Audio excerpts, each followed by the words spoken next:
We have heard civil war, revolutionary war, world war, and now this is sanction war. A real war with Russia ever since Russia's aggression in Ukraine in 2014. The West has felt a need to do something substantial to impede Russian foreign aggression. Its natural choice has been sanctions. The West has focused on two kinds of sanction: financial and personal sanction on human rights violators and corrupt businessmen working for the Kremlin. In addition, the West has introduced some restrictions on the export of technology, while it has abstained from the previously common trade sanction. In general, sanctions are becoming more diverse, with the share of trade sanction falling, while financial and visa sanctions are becoming more popular. After years of life in a growing globally connected economy, Russia finds themselves in a country increasingly unplugged from the world. Following President Vladimir Putin's invasion of Ukraine, a sweeping wave of sanctions by the European Union and the US has combined with an exodus of foreign companies and investors, leaving Russia more isolated and economically restricted.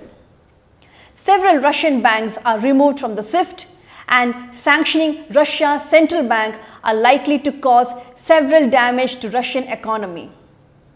Major companies are ending decades of business with Russia following Putin's invasion of Ukraine.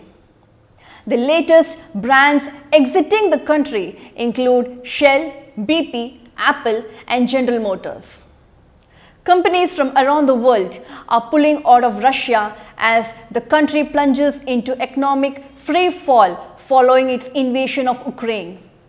Big oil companies BP, Shell both dumped their 20% stakes in Rosenfeld, Russia's state-backed energy giant, in the protest of military action against Ukraine. Apple announced it would halt all the product sales in Russia and block state media outlets RT News and Sputnik from the App Store. All the major US and European companies that have served business ties with Russia so far has untied their trade with Russia.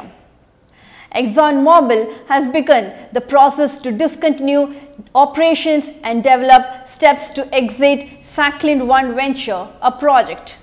The Sakhalin 1 website, it is one of the largest single international direct investment in Russia. The world's biggest aircraft leasing firm, AirCap, joined a growing list of companies looking to exit Russia as they stopped trading with Russian airlines and seek the return of hundreds of jets. Western nations agreed to put crippling sanctions on the country's financial sector. The ruble fell about 30% against the dollar, making it worth less than 1 US cent. A sharp devaluation of the ruble would mean a drop in the standard of the living of average Russian economic, and the analyst said. Russians are still reliant on a multitude of imported goods, and the prices for those items are likely to skyrocket. Foreign travel would become more expensive as their rubles buy less currency abroad.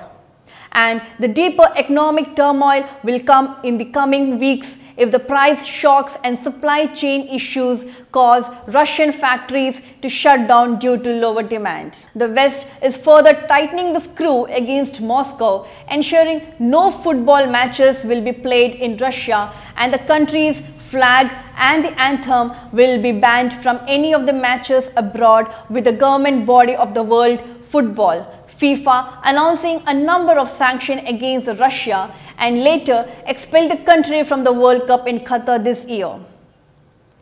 Among those hit by the sanctions is Russia's Direct Investment Fund, RDIF, which is the sovereign wealth fund of the Russian Federation. RDIF is a backer of Sputnik 5 COVID-19 vaccine, which has been developed by the government's Gamaleya Research Institute. According to RDIF, Sputnik 5 COVID-19 vaccine has been authorized in 71 countries, including India, with a total population of more than 4 billion people. It is developed by Gamaleya Research Institute, part of the Russia's Ministry of Health. The vaccine has an efficacy rate of 91.6% among fully vaccinated people. The restrictions imposed has complicated RDIF efforts on the international promotion of the Russia vaccine products, which have been lobbied by a number of large Western pharmaceutical companies. The US, EU and other nations has backed with other set of sanctions seizing the movement in the sea route.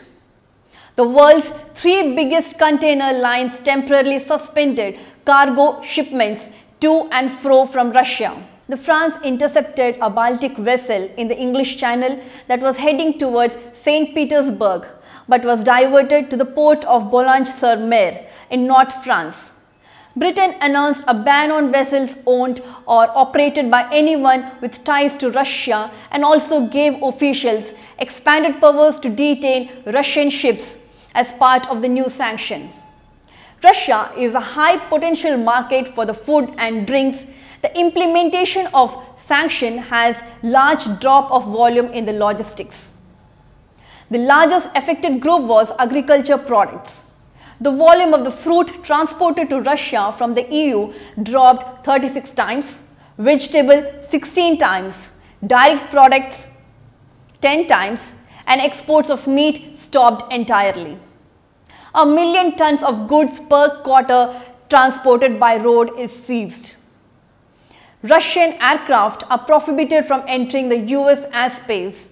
US Department of Transportation prohibited all the passengers, cargo and chartered flights. The flights to and from the Russia are now banned and Aeroflot will have to reroute the flights. On the whole, it has affected the movement of the Russian outside the country. It has walloped the students from migrating for higher studies. Despite the severe military operations in Ukraine disrupted the internet service, Elon Musk provided Starlink satellite in the war-hit zone. Once again, US, EU and other nations are standing together to denounce the Russian government. Thus, it's evident that the impose on sanctions are going to cause economic disruptions in Russia. It also has the potential to harm the country and it's going to ripple through the economic very fast.